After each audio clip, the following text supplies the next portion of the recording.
शादी के बाद प्राइवेट जॉब करना अच्छा खासा टफ हो जाता है। EVS एक्सेस में आने के बाद मुझे एहसास हुआ कि मैं ई-कॉमर्स के साथ अटैच हो सकती हूँ। इतने इसमें एंटर होना होता है ई-कॉमर्स में, तो आपके एक अंदर झिझक होती है कि पता नहीं मैं ये कर पाऊँगी या नहीं। अगर मैं फुल टाइम काम करूँ तो अल्हम्दुलिल्लाह 80+ हो जाती है। इन्होंने वाकई ही एनेबलर्स ने सपोर्ट किया है। फीमेल विंग का जो पहला कोर्स था मेरा 10,000 मैंने इसकी फ़ीस भरी थी और वो फ़ीस मैंने पहले ही मंथ में रिकवर कर ली। अमेज़न का ख़ास क्राइटेरिया होता है प्रोडक्ट डिस्क्रिप्शन का, अगर आपने उसे फॉलो नहीं किया हुआ तो फिर जाहिर सी बात है आपके क्लाइंट की जो प्रोडक्ट है वो डी रैंक होती है। अस्सलाम वालेकुम नाजरीन, शेयरिंग ऑफ प्रोफेशनल विजडम के साथ मैं हूं आपका मेज़बान अली रहमान खालिद।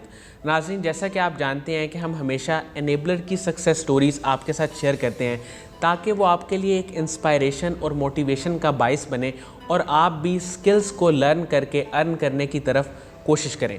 आज जो मेहमान हमारे साथ मौजूद हैं वो एक कंटेंट राइटर हैं। हम इनसे जानेंगे कि कंटेंट राइटिंग की फ़ील्ड में ये कैसे आई और ई-कॉमर्स में अभी कौन कौन सी ऐसी डोमेन्स हैं जिनमें काम हो सकता है और आप भी अगर उन डोमेन्स को ज्वाइन करें तो आप भी वहाँ पे आके काम करके अर्न कर सकते हैं। आइए इनसे मुलाकात करते हैं। बहुत बहुत शुक्रिया मारिया शफ़ी साहिबा आपकी तशरीफ़ आवरी का।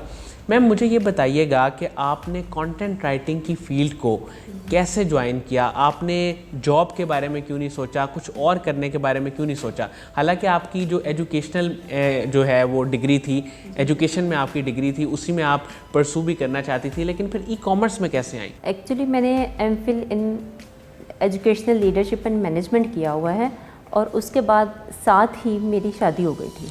लेकिन शादी से पहले मैं एक प्राइवेट स्कूल में जॉब कर रही थी as a private teacher, science teacher थी मैं।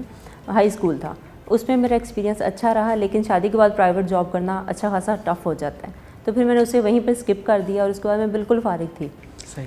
फारिग होने के बाद मुझे मेरे बड़े दो सिस्टर्स हैं, वो एनेबलर्स के साथ EVS सक्सेस ली हुई है उन्होंने मुझे इनके साथ इंट्रोड्यूस करवाया और मैंने एनेबलर्स को फेसबुक के ज़रिए ज्वाइन किया। इसमें मैंने EVS एक्सेस ली। EVS एक्सेस में आने के बाद मुझे एहसास हुआ कि मैं ई-कॉमर्स मतलब इसके साथ अटैच हो सकती हूँ, ये मेरा एक अच्छा एक्सपीरियंस बन सकता है। मैम, आपने कैसे डिस्कवर किया कि मैं एक वर्चुअल असिस्टेंट के तौर पे अभी नहीं काम करना चाहती बल्कि कंटेंट राइटर के तौर पे काम करना चाहती हूँ? तो ये सेल्फ डिस्कवरी कैसे हुई? ये सेल्फ डिस्कवरी बेसिकली थी EVS के ज़रिए। जब मैंने EVS एक्सेस ली तो उसमें डिफरेंट कोर्सेज़ हैं और सभी स्लॉट्स बनी हुई हैं। उनमें जब आप चेक करो तो कंटेंट राइटिंग की भी एक स्लॉट है, उसमें आप मज़ीद चेक करो तो कैटेगरी बनी हुई हैं कि कंटेंट राइटिंग में क्या होता है, कौन कौन सी मार्केट्स होती हैं, उनके लिए आप कैसे कंटेंट लिख सकते हैं। जैसे मेरा एजुकेशनल बैकग्राउंड है तो मेरा रिसर्च में काफ़ी इंटरेस्ट था, तो इसीलिए मुझे एहसास हुआ कि मुझे content writing is more suitable and easy for me as a newbie, तो इसीलिए मैंने कंटेंट राइटिंग को पहले चूज़ किया as compare to virtual assistant. मतलब जो लोग फ्रीलांसिंग करते हैं और थीसिस लिखते हैं, रिसर्च वर्क लिखते हैं, वो कंटेंट राइटिंग में बहुत अच्छे तरीके से काम बहुत उनके लिए बहुत आसानी हो सकती है क्योंकि ऑलरेडी उनका हाथ चला होता है, आप कह लें दिमाग उनका काम कर रहा होता है कि जी हमने ऐसे लिखना है। वो कंटेंट के साथ, लफ्ज़ों के साथ खेलना जानते हैं और मेरा ख्याल है उससे आसान है एक बड़े थीसिस लिखने से, ये कंटेंट राइटिंग तो बहुत आसान है। हाँ जी। सही। अच्छा मैम, मुझे ये बताइएगा कि आपने जब इस फील्ड में आई, ई-कॉमर्स में आई, तो आपको कहीं पे मुश्किल फेस करनी पड़ी? मुश्किल फेस करने में सिर्फ आपकी एक आने टाइम झिझक होती है। सही। जब आपने इसमें एंटर होना होता है ई-कॉमर्स में तो आपके एक अंदर झिझक होती है कि पता नहीं मैं ये कर पाऊंगी या नहीं, क्योंकि इलेक्ट्रॉनिक, हाँ जी, वो एक आइस ब्रेक होती है और वो आपके अपने अंदर ही होती है, एक सेल्फ रिवॉर्ड जिसे कहते हैं ना कि अपने साथ ही होती है। लेकिन जब आप एक दफ़ा ज्वाइन कर लेते हो तो इसमें बहुत मैटर करता है कि आप किस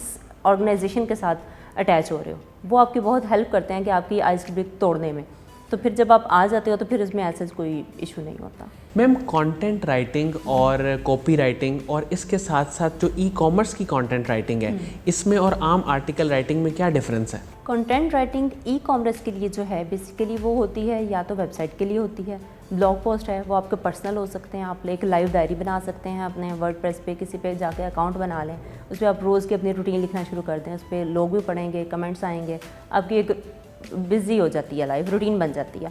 उसके अलावा आर्टिकल राइटिंग है वो एजुकेशनल भी हो सकते हैं, नॉन एजुकेशनल भी हो सकते हैं।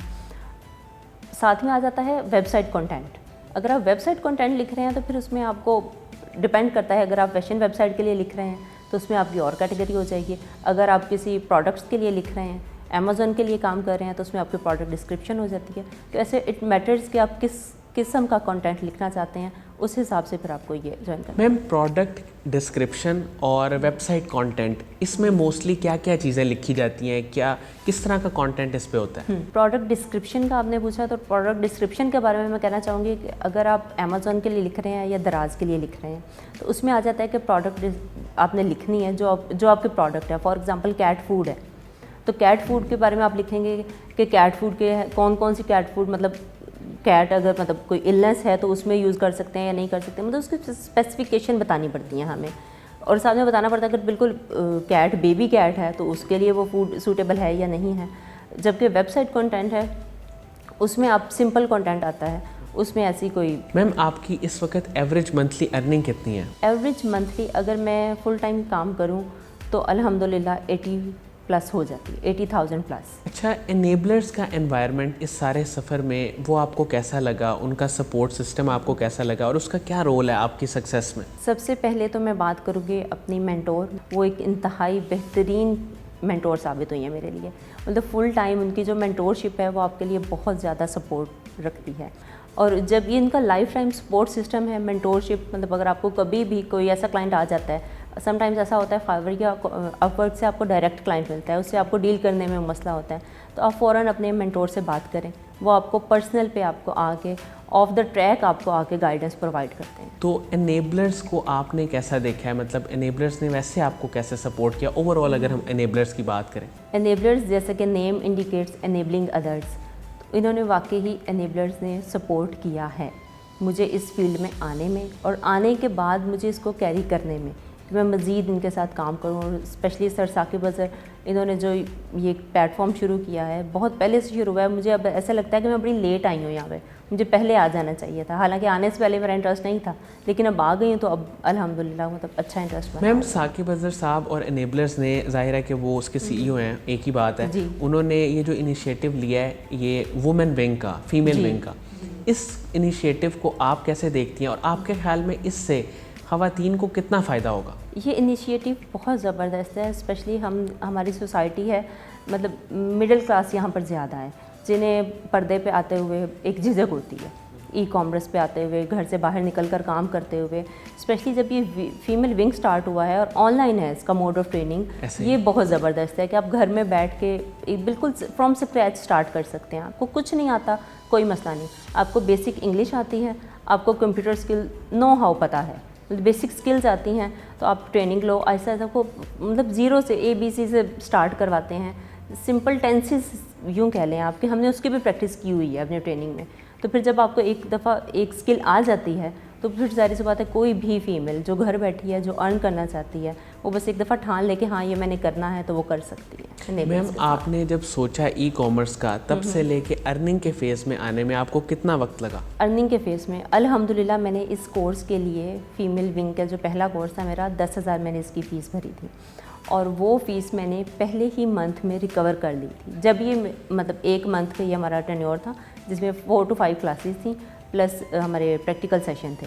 उस जैसे ही वो ख़त्म हुआ उसके बाद नेक्स्ट मंथ में ही मुझे मेरा पहला क्लाइंट फेसबुक से मिला था। सही।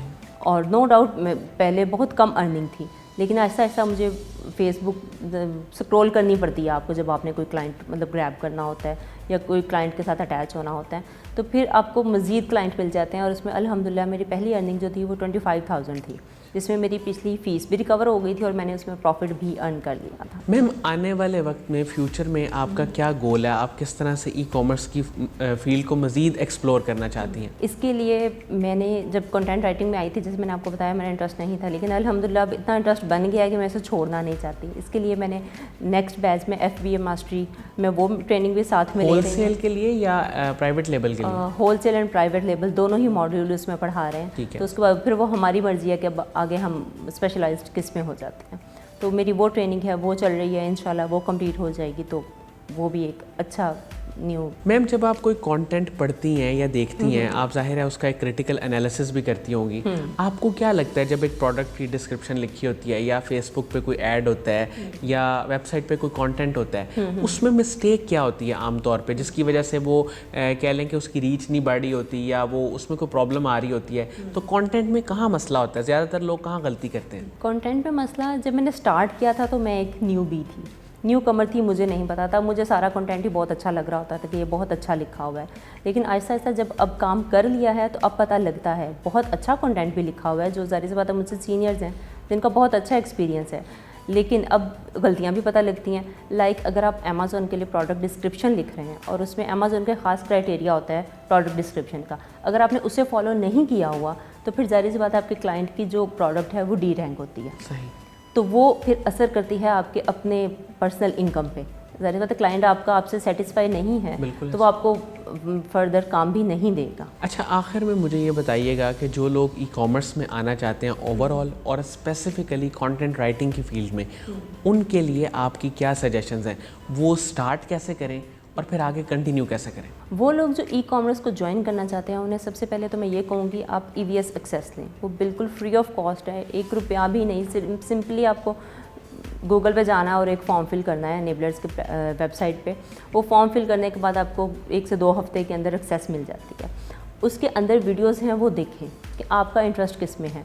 अगर तो मार्केटिंग में है, सोशल मीडिया हैंडलिंग में है, कंटेंट राइटिंग में है, फिर अपनी वो एक स्किल अपने अंदर से ढूंढने के कौन सी है। जब आपको वो मिल जाती है फिर उसके साथ स्टक हो जाएं कि बस अब मैंने ये करना है तो अब मैंने इसी के साथ चलना है। फिर वो एक स्किल सीख लें, ये नहीं कि वहीं रुक जाएं।